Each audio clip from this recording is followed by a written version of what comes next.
Hello, YouTube fam. How y'all doing? It's your Uncle Tim. This is Uncle Tim Rants and Reviews, the channel where I rant and I review. People ask me, is Funko Pops dead? Now, I've been making videos saying that they dead as a damn doorknob and every damn thing else, but they're making a comeback. This past year, Ross, DD's Discount, TJ Maxx, Marshalls, they had Funko Pops there. They had a lot of amazing Funko Pops that people were looking for at reasonable prices. That sparks something. You know, it sparks your imagination. It sparks your mind to say, I want to buy some shit. You know, if I could get Funko Pops for $4 and $5 damn dollars, and they normally going from anywhere from 12 to 15, think about it. You get 3 damn Funko Pops, you good. You like, man, for the price of one, you living your best life. You living a dream. You living what it is to be thinking, man. Like I said, I found Trunks, I found Kitty Pryde, I found Inuyasha, I found some of every damn thing, man. You know, like I said, man, I was having fun with it. And that's the thing. You know, no matter how much Funko Pops have cut their staff, restructuring things, and you know, the footprint is not as big as what it was, but I'm going to explain something. In the toy market, the toy scene, Funko Pops take up majority of that because there's a ton of Funko collectors. They came out of nowhere like a bat out of hell. What, in the 90s, late 90s? Then all of a sudden, shit just went viral during the pandemic. Now, again, that growth there was crazy as hell because it was unexpected. There was tons of people who had money that didn't know what to do with it. Think about it. You know, some people were getting unemployment. Some people, jobs were paying them to stay at home, you know, or work from home. So you didn't have to travel. You were able to order food to your house. People were ordering liquor and weed and shit like that. Man, look, people were enjoying those times, but they experienced a hell of a lot of growth. But, you know, they made a lot of faux pas during the way, man. You know, again, they did something that a lot of companies do. They overproduce shit. They overproduce Star Wars, man. And, you know, again, Star Wars didn't have that big a following in Funko Pops. You know, there's a lot of people that love Funko Pops, but, you know, a lot of the Pops, you know, didn't translate to Star Wars collectors. You know, so you were left. They had to damn near bury this shit, actually, to get rid of it, because the cost of storing it, man, was just crazy. Think about it. It's just like you have $100 worth of items and you put them in storage. Your storage unit a month is, I'm gonna say the average storage unit that I know of is $50. And that's for a small one now, $50, $50 a month. In 2 months, you already reached the limit. You already, about time the end of the year, what's that, $600? You done overpaid for the toys that you got in there. And this is what Funko Pop was experiencing. They were experiencing that, and they were like, wait, hold on. We're better off just destroying these. And people say, hey, why didn't they give them away and this and that? Because you know what people do. They try to return shit to places, and that's a liability right there. So destroying them came out better. You know, again, people always say give shit away, but sometimes that's not the best option. People are dastardly. Even if you take them out the boxes and give them to people, people will find a way to make some money or sell it or do something. Again, now that they got rid of that and they started limiting, they started doing the VHSs, you know, the soda cans, but the VHS is looking a little better, and they show you what you can get in the chases and all of that. So it's starting to change up a little bit. They got the little wrappers and, you know, all type of shit going on, man. I'm starting to really look at it, man. A lot of people consider them just lit hunks of plastic. But to me, they're hunks of plastic that represents your childhood, nostalgia. You got things like DuckTales, Darkwing Duck.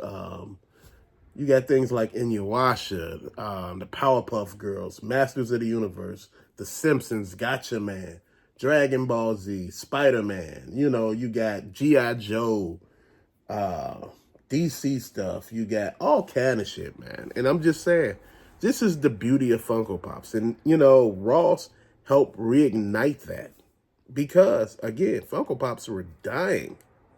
They were dying a horrible death. And I went to stores where they had basically end caps of Funko Pops. They're like 400 or 500 Funko Pops. And when I came back to try to get some, they were all gone. So it lets me know that at that particular price point, they actually had a market. They actually had people reinvesting into this. But see, the thing is, a lot of times people treat this stuff as investments, and it's not. These are hobbies. This shit is not an investment. It's a hobby. You know, but my collection is valued at... Stop thinking that. The market in the video game market, that shit fell apart. The action figure market, man, that motherfucker took a hit in the 90s. Man, you remember Toy Biz, McFarlane, Beanie Babies, they were flooding the market. And guess what? All of that shit went kaput. The market just fell apart. The video game market fell apart in the 80s. Shit. It bounced back.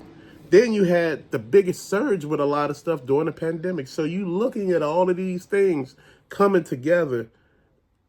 But see, the growth that the Funko Pops actually had was during the pandemic. And a lot of times people don't realize after the pandemic hit, you know, and once it ended, why it hit, you know, you had so many people just buying, and they were just buying and buying and buying. And they had to hire people for all of those people buying stuff. They had to hire new staff, and they thought it will always be like that. But when the pandemic ended, people went outside. And that's the thing. It's just like Peloton. If you notice during the pandemic, Peloton was the thing because people couldn't go outside too much. They were actually using those bikes, and they were buying them and buying them and buying them. Now people like them damn things got sweaters and, you know, hanger racks on them and shit. Dude, man, people ain't using that stuff no more because they can go outside. They want to go to the gym. They want to be around people. Now they doing these Peloton commercials trying to get you back on the bike. Thing I was waiting on to see Funko Pop commercials. You know, I was waiting to see YouTube content creators actually pushing Funko Pops. See, this is the thing. They missed the mark. You're not branding your stuff right. You should have people out there endorsing your brand. People that you have sponsorships with. You know, some of these top pop guys, you need to have these guys on board pushing this stuff. If you have them pushing it right, you can sell. These people have million subscriber audiences, and you're not using that.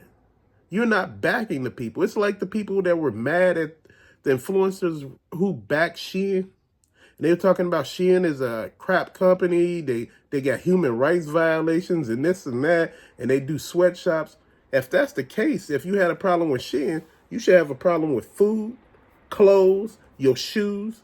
You should have a problem with the apartments that, you know, and all that stuff that you live in because it's done by cheap labor. But, you know, people choose to have outrage over certain things. You see my point? It's a chosen outrage. You know, I'm outraged at this.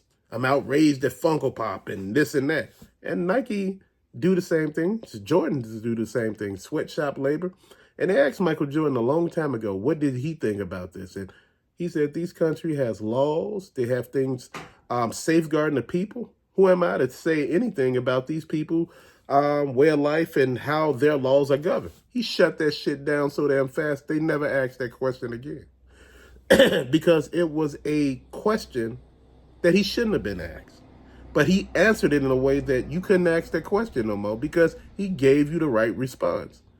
Everybody wants shit for nothing.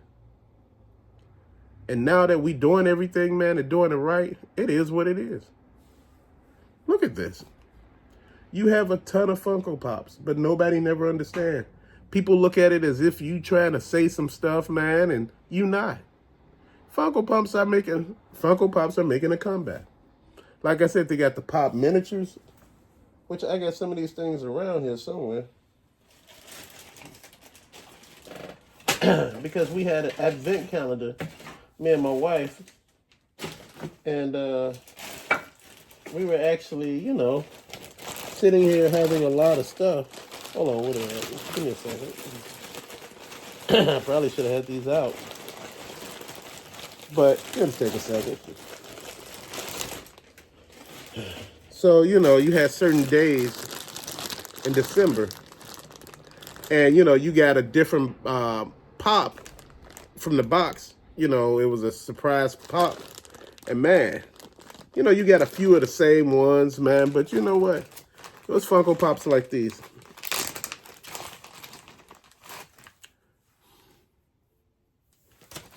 I just didn't have no place to put these things yet.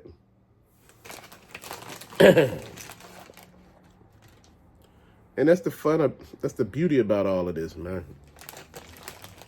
But that's the thing that I just wanted to show real quick and just explain it. These are making a comeback. But the thing about a lot of stuff that people don't understand is people don't understand them. And people make it seem like, for you to do something, you wrong for doing it. You wrong for you wrong for backing a hobby that they do not support. You wrong for being in a hobby that, other people don't like. Man, you allowed to like whatever it is you want to like. You're allowed to have a hobby that you enjoy and you actually have fun with. It ain't nobody's job to tell you what and what not you can have fun with or enjoy, man. I'm enjoying these hobbies, man. Funko Pops is a good thing for me, man. I love the colors. I love the boxes. I love, the art on the boxes. I believe that the ones in the beginning, the art was fantastic. But, as they go on, it's like they're trying to go back to some of the, the old ways. When I got the Slash, I got the Boo Box cereal. I got, man, the Electros and the Green Goblin for Christmas. Man, the comic covers, the Phoenix. I have the Wolverine. I have the female Daredevil, Elektra, or whatever she is. Thing I'm saying is there's so many, and I got the album cover of Mariah Carey that my wife bought me. A lot of pops like He-Man and Battle Cat, the big Batman movie pop, dude, SpongeBob. It's a lot of stuff. This is what I'm saying. Funko Pops represent a big part of the toy market. Do I believe that it will go away? No. I believe what they need to do is what they're doing now, restructuring, rebranding. And I think they should bring more influencers on board. I think they should bring them to the headquarters. I don't know if it's happening. Maybe it is. But you know what? They should have a sponsorship with some of these people. Sending them some pops that, haven't hit the market yet for they can review. To actually get people on board. You can't get nobody on board if nobody knows what's going on. Funko Pops are not dead. That market is not over yet. Like I said, Ross showed, and Didi's Discount, TJ Maxx and Marshall, Burlington, it showed that the market is still there. And like I told you, all those Funko Pops, all those 100 years that TJ Maxx and Marshall had of Disney, man, me and my wife went there one day and we saw we don't buy them. And we didn't. We said we'd get them when we come back. Man, we came back like the next day, all those damn pops were gone. This is what I'm talking about. You see what I mean? People realize there's value, fam, but the value got to be in what it is that you want to spend on. Not super duper pricey. Man, you getting people back into the field again, enjoying it. Going out there, going to Hot Topics, man, because you found a lot of Funko Pops at a Hot Topic. And when I really got into it, that's where I went to, Hot Topics, man. I got my wife a lot of Funko Pops. Got her some Supernatural Funko Pops. I got her some, what's that guy? Turbo Man. What's that? Peacemaker. Man, I got her some of those, man. Dude, that's the thing about this. It's gender neutral with this. Funko Pops, I see people, grandparents. I see their parents. And I see the kids. So everybody got something that they could get into together. You remember back in the day, whereas your grandfather used to play with Lionel trains and stuff like that, and used to go over there and play with them, but you got into Tyco race sets and stuff like that. It's the same thing, man. It's the beauty of the matter. All of this, man, it is what it is. You enjoy your hobby while you can. These things don't last forever, and time and energy, like I said, the new generation, this was in the new generation. So, yeah, still got some time. The toys behind me, you see, some of these are from the new generation. You know, there are new toy lines that are happening. You know, and again, a lot of people don't understand. You know, not everything. My Hero Academia, Mortal Kombat, man, those are new. I don't remember any Mortal Kombat toys. I remember all those cheap looking toys. Yeah, I remember those, but these look a hell of a lot better. Then I forgot I got the Jada Street Fighters around here somewhere. Man, but I just wanted to say all of that to y'all just to say, man, please.